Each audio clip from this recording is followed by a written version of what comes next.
안녕하세요. 바람영혼 수선실 대표 상담사 힘둥이입니다. 나르시시스트가 맺는 관계는 그 자체로 괴랄해서 무어라 딱 한 단어로 표현하기가 참 힘듭니다. 나르시시스트가 이렇게 복잡한 이유는 자기애성 성격장애자가 평범한 유대감이 아닌 치유하기 어려운 어린 시절 트라우마를 기반으로 관계를 맺고 있기 때문입니다. 많은 원인이 어린 시절 부모 혹은 양육자와의 애착관계에서 트라우마 경험을 가지고 있을 가능성이 큽니다. 본인에게 마음을 조금이라도 열어준 상대에게 자신의 어머니나 아버지의 모습을 무의식적으로 투영합니다. 그들은 어린 시절에 갖지 못했던 무조건적인 사랑을 상대에게서 추구하기 시작합니다. 쉽게 말하면 지독하게 굶주리고 공허한 감정을 채워줄 새아빠 새엄마를 찾아 돌아다니는 삶인 셈이죠. 그러나 분명한 건 현실에는 그러한 병적인 사랑은 존재하지 않는다는 점인데요. 그걸 수용하고 받아들이기에는 자기 인생 전체가 부정당하게 되니 반대로 피해자에게 본인이 어린 시절 겪었던 학대를 반복해서 가하기 시작합니다. 피해자들을 고립시키고 무방비 상태로 만들기 위해서 피해자가 자신이 의도한 방식으로 느끼도록 노력합니다. 즉 피해자에게 의도된 감정들을 불러일으켜서 마음에 창살을 만들고 벗어나지 못할 감옥을 짓기 시작하는 것이죠. 첫 번째로는 피해자에게 창피하고 부족한 감정을 만들어냅니다. 근본적으로 자기애성 성격장애자들은 끝없는 수치심을 느낍니다. 우월하고 거만한 이미지이지만 그 시면 밑바닥에는 뿌리 없이 떠다니는 자아가 있지요. 그들은 이런 수치심을 커버하기 위해서 그 수치심을 다른 사람에게 전가시킵니다.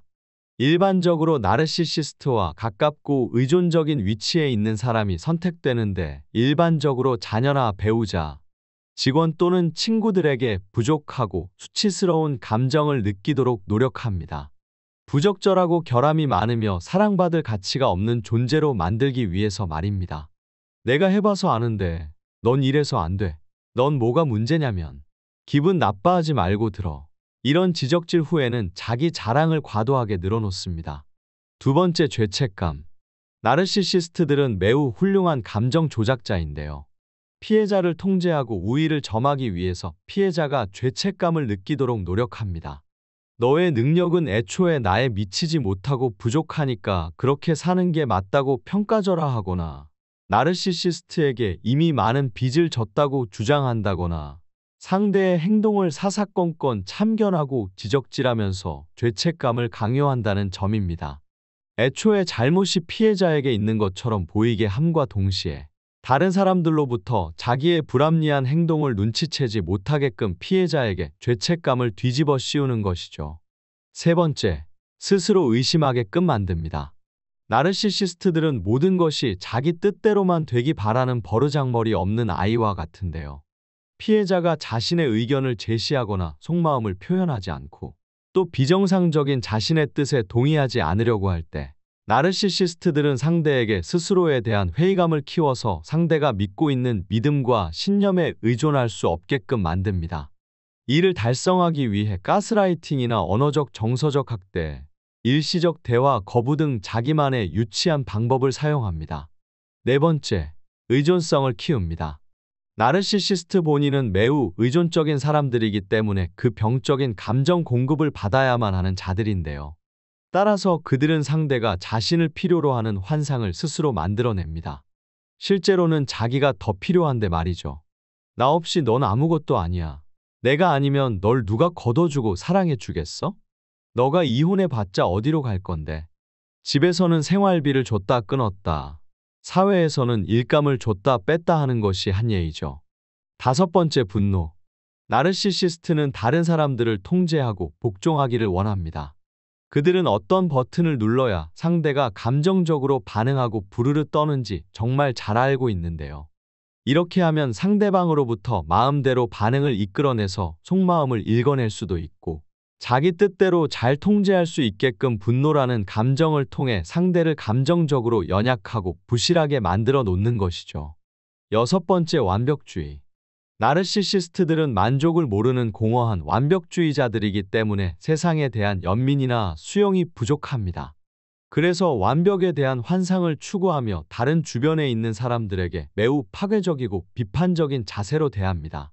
상대는 무슨 일이 일어났는지 상황 파악이 되기 전까지 나르시시스트들 위해 완벽함을 추구하면서 나르시시스트에게 인정받기 위해 노력할 것입니다.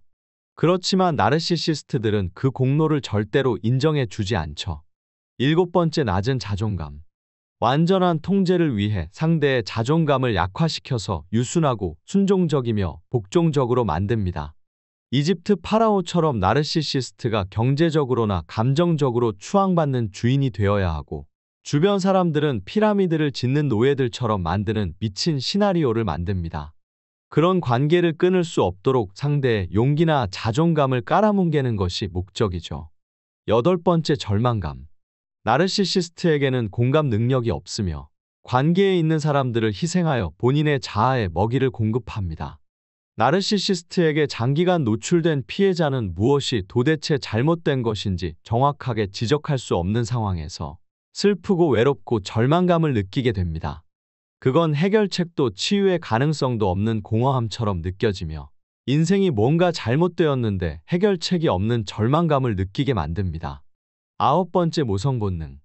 나르시시스트들은 본인들이 관심 있는 상대에게 접근할 때 또는 상황이 불리할 때는 모성 본능을 불러일으키는 불쌍한 척의 귀재들인데요. 과거의 상처를 몇 번 만나지도 않았던 상대에게 서슴없이 털어놓음으로써 순수함이라는 가면을 쓰고 접근합니다.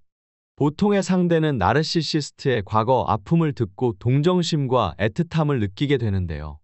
이것은 나르시시스트들이 만드는 감정적인 덫에 불과합니다.